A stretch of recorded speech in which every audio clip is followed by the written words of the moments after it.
계속 봐도 참 벅차고 도전이 되는 본문인 것 같습니다. 말씀을 이렇게 사랑할 수 있구나. 1절부터 이들이 일제히 모여서 학사 에스라에게 먼저 부탁을 합니다. 제발 말씀을 좀 가르쳐 달라고. 하나님께서 명하신 그 모세의 율법책을 가져와 달라고 부탁을 하죠. 그리고 남녀노소 알아들을 만한 사람은 다 나와서 새벽부터 정오까지 큰 소리로 이거를 읽었다고 합니다. 그리고 사람들은 이제 그 말씀을 들으면서 모두 귀를 기울이고 6절부터 뭐라 합니까? 모두 손을 들고 아멘 아멘 하며 엎드려서 얼굴을 땅에 대고 주님께 경배하였다라고 하고, 레위 사람들은 이제 옆에서 막 설명을 해주고 이런 말씀입니다, 저런 말씀입니다 하니까 9절에 백성은 율법의 말씀을 들으면서 모두 울었다고 해요. 그래서 막 울지 말라고, 우리 성일인데 울지 말고 기뻐합시다, 이런 이제 분위기입니다. 말씀의 축제가 일어난 것이죠.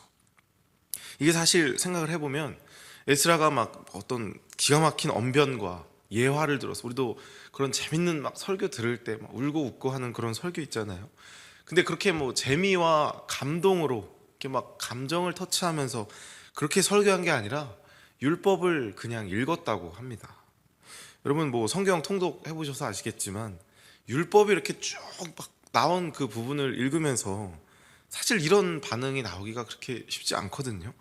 막 그냥 이게 도대체 무슨 말일까 막 이렇게 알아듣는 거 해석하고 그럴 수는 있지만 울고 막 회개하고 그러기가 쉽지 않은데, 이들이 이런 반응이 왔다는 게 어떤 감정적인 반응이나 어떤 그런 개인적인 어떤 공동체 그런 분위기 이런 걸 떠나서 하나님의 성령이 임했다는 걸 보여주고 있는 것입니다.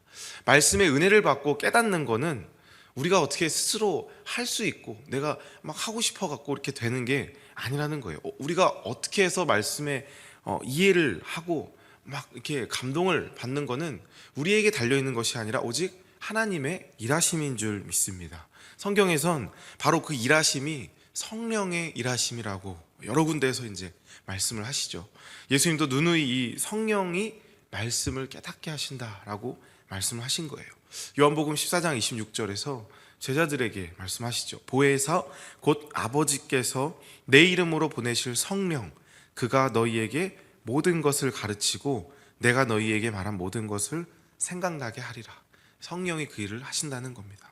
그래서 우리가 잘 아는 그 오순절 성령 사건 이후로 베드로가 이제 성령 충만해서 구약부터 전체 하나님의 그 구속사의 핵심 설교를 쫙 장황하게 하게 됩니다. 그리고 그 자리에 있는 모든 사람들이 그 말씀을 알아들어요. 그리고 회개의 역사가 일어납니다. 마치 지금 에스라 그때의 분위기와 비슷하게 성령께서 일하시니까 말씀이 전해지고 그 말씀이 내 것으로 받아들여지는 역사가 일어나는 것이죠. 여러분, 그래서 말씀의 일하심은 오직 성령의 역사로 가능하게 되는 것입니다. 그리고 그 성령의 역사는 반드시 사람들로 하여금 그 말씀에 기반한 회개를 하게 합니다. 그래서 누가 그런 말씀 하시더라고요. 말씀 듣고 변하는 게 기적이 아니라 말씀 듣고도 안 변하는 게 기적이라고. 그 성령의 일하심을 거스를 정도로 사람이 센 걸까요? 아니면 그 말씀을 안 들은 걸까요? 성령은 분명히 우리를 그 말씀을 듣게 하십니다. 그리고 깨닫게 하시죠. 그리고 그 말씀을 깨달은 자들은 오늘과 같은 반응을 보이는 게 어쩌면 당연하다는 것입니다. 성령이 그 마음을 터치하시고 그 말씀이 그 안에 들어가고 우리의 심령과 골수를 쪼개기까지 한다는데 어떻게 변하지 않겠습니까? 그래서 우리가 계속 교회를 다니고 예배를 계속 참석하고 하는데 그 중에 이제 은혜를 받는 분들이 계세요. 때론 그게 뭐 눈물을 흘리기도 하고 뭐 아멘 하고 나오기도 하고 그런 외적인 반응으로 나오기도 하지만 정말 그 삶의 변화를 체험하면서 성령의 일하심을 분명히 경험하게 된다는 것입니다. 하나님은 말씀을 통해 일하시거든요.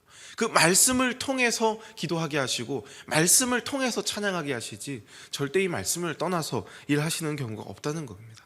그래서 그러한 은혜를 받고 변하는 사람들의 특징이 뭐냐면 바로 오늘 이스라엘 백성들처럼 또 그 오순절 다락방에 모였잖아요. 수많은 사람들은 모이지 않았습니다. 그러나 그들은 그렇게 사모함을 갖고 모였습니다. 간절히 기도하는 자들처럼 분명한 사모함이 있습니다.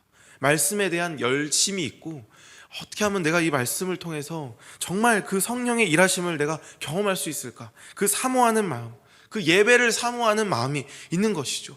우리 목사님께서 여러 번 말씀하셨지만 그런 어떤 내가 그 은혜 아니면 받지 않으면 일어나지 않겠습니다. 아니면 그 은혜 아니면 내가 정말 살아갈 수 없습니다. 라는 그러한 간절한 자세, 그 마음이 있는 사람들이 그 말씀을 사모하게 되고, 그리고 그 말씀을 사모함으로 기대하면서 말씀을 정말 한 자라도 흘리지 않겠다, 정말 그 한 자라도 내가 내 것으로 받아들이겠다는 그러한 마음과 노력이 있는 사람에게 하나님께서 일하신다는 것입니다. 이게 사실 그 말씀을 듣고 하자 하는 마음이 하나님을 사랑하는 마음 아니겠습니까? 하나님은 이 성경을 통해 자신의 모든 것을 밝히셨고 보이셨잖아요. 계시하셨단 말이에요. 그래서 그 하나님을 알고 싶어하는 그 마음이 마음속에서 샘솟으면서 그 말씀을 사모하게 된다는 겁니다. 그 하나님이 너무너무 필요한 사람, 다른 세상의 어떤 말씀보다 나는 그 하나님이 필요합니다. 주님, 이 상황 속에서 나에게 말씀하여 주시옵소서. 내가 지금 어떻게 살아가야 합니까? 어떻게 내가 이 어떤 주어진 일들을 감당하고 하루하루를 내가 살아가야 하는지 나에게 좀 말씀하여 주시옵소서 라는 그 사모함을 가진 자에게 성령께서 일하신다는 것이죠. 그래서 오늘 이스라엘 백성이 그런 마음과 자세를 가졌다는 겁니다. 먼저 에스라에게 부탁을 합니다. 성경을 좀 가져와 달라고, 율법이든 뭐든 좀 갖고 와서 우리에게 좀 알려달라고 해서 새벽부터 정오까지 6시간 동안, 사실 재미없을 수 있고 따분할 수 있는 모세 율법이거든요. 근데 그걸 그냥 읽었대요. 그냥 그걸 읽는데 그렇게 눈물을 흘리고 회개의 역사가 일어나고 말씀의 축제가 벌어진 것입니다. 사실 율법이라는 것이 하나님께서 이스라엘 백성을 향한 어떤 규범, 규례, 율례 아닙니까? 이렇게 살아야 된다. 그 어쩌면 사랑의 말씀인 거잖아요. 근데 그게 그냥 따분한 말씀이 아니라 정말 사랑의 말씀으로 들릴 수 있었던 것은 그들의 사모함과 또 그 사모함을 통해서 역사하시는 성령의 일하심이었다는 것입니다. 이미 사실 나라는 망한 상태에서 성벽까지 무너졌다가 이제 겨우 포로에서 3차 귀환을 해서 성벽을 재건한 상황입니다. 근데 여기서 이제 이들의 문제의 시급함을 이들은 알았던 거예요. 우리 나라를 어떻게 다시 세울 수 있을까? 뭐 이런 것보다는 우리한테 지금 필요한 게 어떤 나라의 재건, 재정, 군사 이런 게 아니라 말씀이구나. 곧 하나님이라는 사실을 이들은 분명히 알았던 것입니다. 그리고 나서 그 축제가, 이제 말씀의 축제가 벌어지죠. 그리고 나서 바로 그 이튿날의 13절에 또 모입니다. 이때 모든 백성을 대표하는 각 가문의 어른들, 제사장들, 그리고 레위 사람들이 모여서 에스라한테 다시 갑니다. 율법을 배우려고 하죠.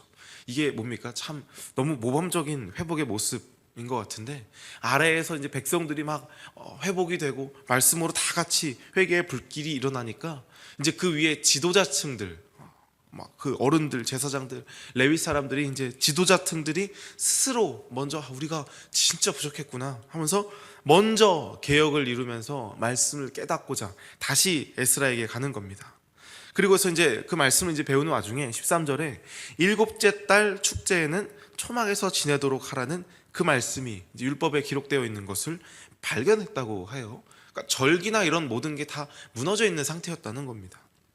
그래서 이제 초막절이라는 그 기쁨을 강조하는 절기가 다시 강조가 되고 이제 회복이 되는 모습을 보여주는 것인데, 이게 이제 7째 달 초하루라고 되어 있잖아요. 이게 우리나라 달력으로 치면 한 9월에서 10월 정도입니다. 그래서 이들에게는 이날이 새해예요.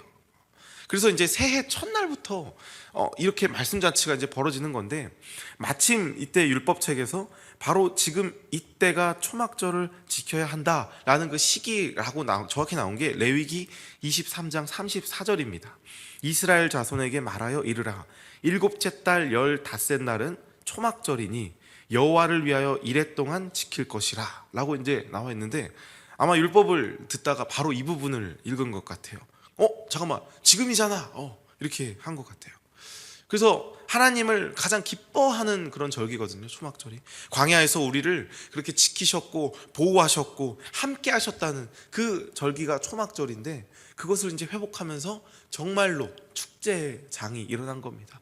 모두 온 가족이 함께 모여서 그 종려나무 가지로 집을 지어서, 마치 어쩌면 그 분위기가 캠핑하는 분위기일 수도 있겠어요. 다 모여갖고 가족끼리 그곳에서 일도 하지 않으면서 하나도 그냥 하나님을 기억하면서 말씀을 다시 한번 사모하는 그런 시간들을 가졌던 것입니다. 여러분, 말씀은 우리를 회복시킵니다. 깨닫게 하십니다. 삶을 의미 있게 하고 퍽퍽하고 건조한 내 삶, 나는 왜 이러지? 하는 그러한 삶이 그 말씀을 통해서 하나님의 은혜가 더해지면서 의미가 생긴다는 거예요. 세상 사람들 사는 거 보십시오. 얼마나 사실은 의미 없이 살아가는 겁니다. 무슨 생각을 하며 사십니까 하면 다 더 높은 거, 더 높은 거, 아니면 그냥 행복, 뭐 더 바랄 게 없습니다. 뭐 우리 가족 건강 이런 걸로 그냥 쭉 살아가는데, 너무 안타까운 게 우리 그리스도인들도 사실은 똑같이 살아간다는 거예요. 뭐 저도 마찬가지지만 그냥 다른 거 바랄 거 없이 사실 내 마음속에 필요한 거, 원하는 거, 그냥 뭐 건강, 가족들 잘 되는 거, 거기서 멈추면서 그게 무너지는 순간 나의 모든 게 무너지는 그런 경험들을 하게 되죠.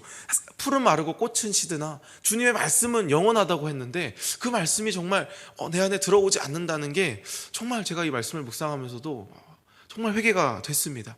풀은 말아요. 꽃은 시듭니다. 그러나 그 말씀 앞에 풀은 이제 우리 세상을, 아름다움은 어떻게 그 꽃이 1년 내내 필 수 있겠습니까? 이번에 저도 뭐 어디 저기 수목원 가서 꽃을 보는데 수국이 막 아름답게 피었던 흔적이 있더라고요. 근데 그 수국이 진 모습을 다들 보셨죠? 거기에 막 파리 때 막 꼬이고 썩어갖고 그렇더라고요. 그래서 그 말씀이 생각났어요. 꽃은 시드는구나. 그러나 주님의 말씀은 영원하다는 그 말이 이런 걸 보고 말했겠구나. 여러분, 영원한 건 없습니다. 결국 말씀뿐입니다. 이 말씀이 우리를 회복시키고 건조하고 그 시들어가는 우리의 삶에 영원한 생명과 의미를 준다는 것입니다. 가시밭길 같고 긴 터널 같은 우리의 시간일 수 있어요. 그러나 바로 그때가, 그 광야와 같은 시간이 하나님께서 가장 함께 하시고 우리와 가장 가까웠던 시간이었다는 그걸 기념하는 게 초막절 아닙니까? 그래서 이때 이들이 종려나무 가지를 모아서 그 초막, 장막을 지은 거예요. 그래서 거기에 7일 동안 온 가족이 함께 머문 것입니다. 요한복음 1장 14절에 이런 말씀이 있습니다. 말씀이 육신이 되어 우리 가운데 거하심에. 이게 누굴 말하는 걸까요? 예수 그리스도 아닙니까? 말씀이 육신이 되어 우리 가운데 거하셨대요. 예수님을 말씀하시는 건데, 여기서 거하시다는 그 말이 헬라어로 스키노라는 말입니다. 거하시다. 근데 이게 거하시다, 곧 장막을 치다, 초막을 치다 라는 그 말이에요. 그래서 이 말이 히브리어로 수카라는 말입니다. 똑같은 뜻이에요. 장막을 치다. 근데 오늘 이 초막절에서 장막을 치다 라는 그 말이 바로 수카입니다. 그게 헬라어로 스키노로 온 것이고, 그게 이제 요한복음에서 말씀이 육신에 대해서 우리 가운데 거하시다라는 그 말로 쓰인 겁니다.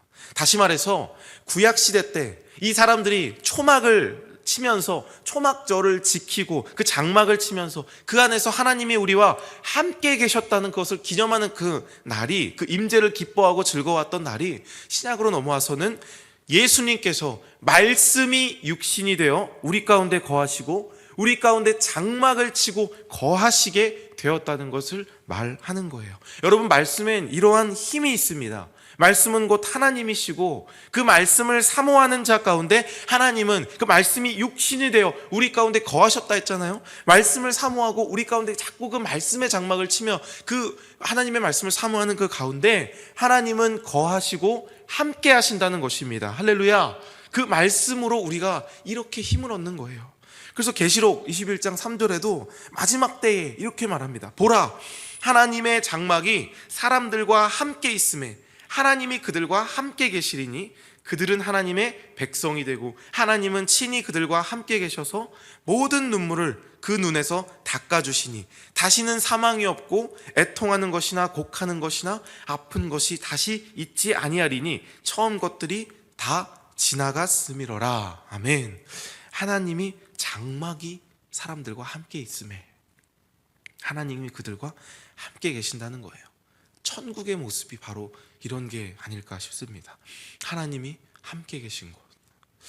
어쩌면 오늘 본문의 이스라엘 백성은 천국의 맛을 본 것인지도 모르겠습니다. 여러분, 이러한 소망을 사모함으로 나아가는 우리가 되기를 간절히 소망합니다. 이런 천국의 기쁨을 맛볼 수 있는 곳이 이 땅에서 어디가 있겠습니까? 교회가 바로 그런 곳이 돼야 되지 않겠습니까? 예배가 바로 그런 자리가 되지 않겠습니까? 어디서 그런 걸 맛볼 수 있습니까? 오늘 저녁에도 금요 리트릿 예배가 있죠. 사모하는 자에게 은혜가 부어지는 자리가 바로 예배의 자리라 저는 믿습니다. 그래서 나의 삶도 예배의 자리죠. 말씀을 계속 가까이 하는 겁니다. 틈나는 대로 이 말씀을 목표를 정하셔도 좋고 통독을 하셔도 좋고 매일 성경을 통해서 우리가 계속 하지만 또 말씀 노트를 계속 우리가 쓰잖아요. 말씀을 계속 가까이 하는 것이 어떤 내가 지식을 쌓고 이거 안 읽으면 어떻게 됐고 그게 아니라 하나님을 계속 내 안에 장막을 치는 거예요. 말씀이 육신되어 우리 안에 거하신 그 하나님께서 이제는 성령을 통해서 그 우리 안에 계속해서 거하시는 걸 우리가 사모해야 하지 않겠습니까? 그래서 그 하나님을 사모하면서 말씀을 늘 가까이 함으로 예배자의 모습, 하나님과 동행함을 느끼는 천국과 같은 우리의 삶이 되기를 간절히 소망합니다.